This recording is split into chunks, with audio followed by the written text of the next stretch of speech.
Segment 1. Welcome to the mad, mad world of August 8th, 2025.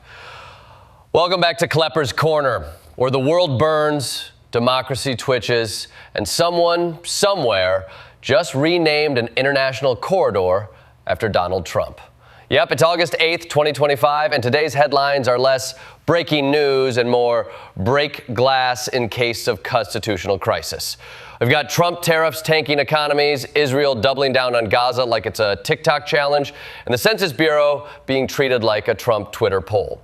All while Robert F. Kennedy Jr. decides the real virus is science itself. So grab your gold bars, fire your data commissioner, and let's dive headfirst into this democracy dumpster dive. Segment 2, Gaza gone wild. First up, Gaza, because nothing says peace process quite like tanks rolling into Gaza City while the international community screams, no, seriously, stop. Netanyahu has announced plans to seize Gaza City, the last major area in Gaza not already under military lockdown or rubble. His goals: disarm Hamas, retrieve hostages, and, get this, establish Israeli security control without keeping the territory. It's like saying, I'm just borrowing your house with tanks indefinitely. And how are the allies responding? Germany said 9, halting weapons exports to Israel. The UK called the move wrong. Spain, Turkey, Australia, all chiming in like a global intervention where everyone forgot the wine and brought humanitarian outrage instead. Meanwhile, Israel plans to expand humanitarian aid, just not in Gaza City. That's right, they're distributing aid everywhere except the place they're bombing.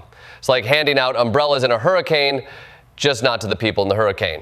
Even Israel's own military leadership is giving side-eye. Lieutenant General Eyal Zamir warned that this could endanger hostages and strain the army, which at this point must feel like the exhausted parent in a custody battle between reality and ambition.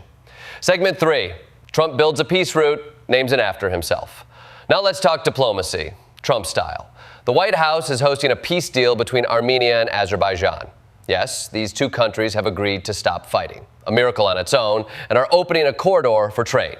Sounds great, right? Until you realize it's being named the Trump Route for International Peace and Prosperity. You can practically hear the ego swelling. I mean, Trump's probably pitching an on-ramp Trump Tower as we speak. Each pothole filled with the tears of the globalist elite.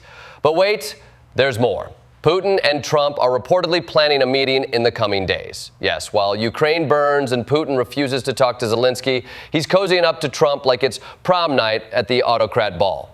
Because who needs multilateral diplomacy when you can have two guys with egos the size of Siberia making deals over vodka and golf carts?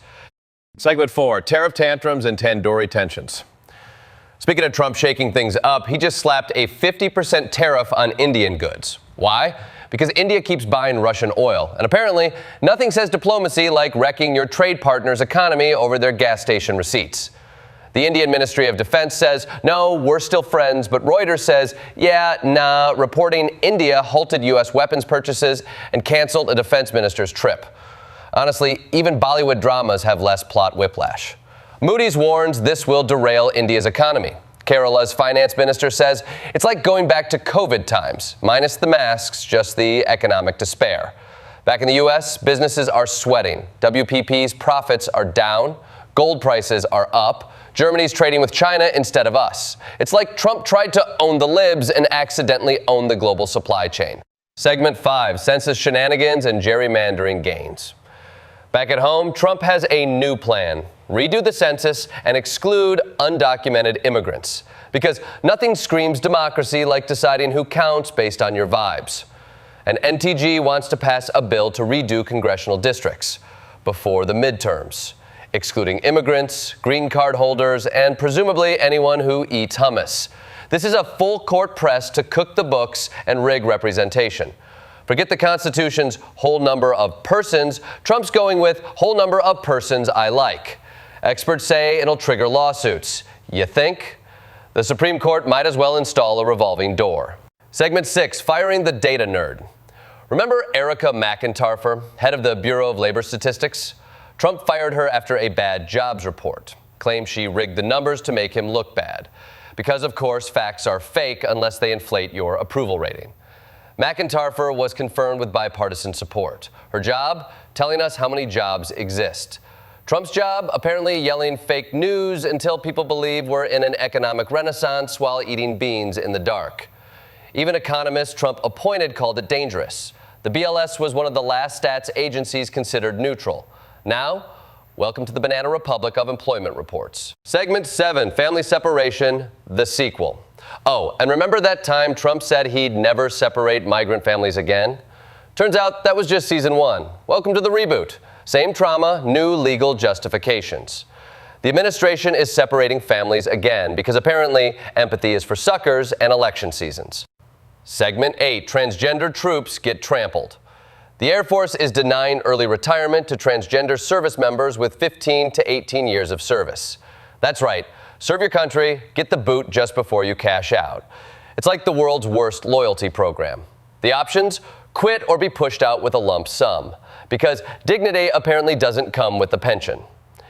Segment 9, Healthcare Apocalypse, now featuring RFK Jr. Trump's budget is crushing Medicaid holdout states. The Maha Commission is back, probably recommending we all eat raw kale and fear GMOs. And RFK Jr., who now heads Health and Human Services, is pulling funding for mRNA vaccines, because when the next pandemic hits, we'll fight it with crystals and horse paste. Segment 10, the DOJ's new intern, January 6th guy. Meet Jared Wise. He screamed at Capitol cops on January 6, told them to kill themselves. And now he's a senior advisor at the DOJ, because nothing says justice like giving an insurrectionist a corner office. He wasn't convicted thanks to Trump's get-out-of-jail-free policy for Capitol rioters. Now he's helping shape the nation's law enforcement policy.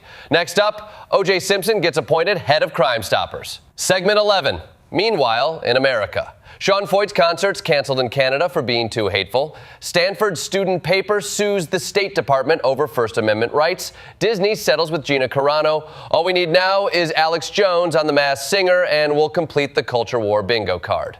Oh, and local journalism. Another newspaper chain shut down, turning dozens of communities into news deserts. But hey, at least we've got Truth Social. So what do we learn today? That diplomacy now comes with branding rights, that facts are fake until Trump approves them, that human rights are optional, and that the news cycle makes Mad Max look like a documentary. But hey, we'll be here tomorrow with more chaos, more corruption, and probably another corridor named after Trump. Stay tuned, stay vigilant, and keep your census forms filled out before MTG redraws your district as Trumplandia. This has been Klepper's Corner. See you next time.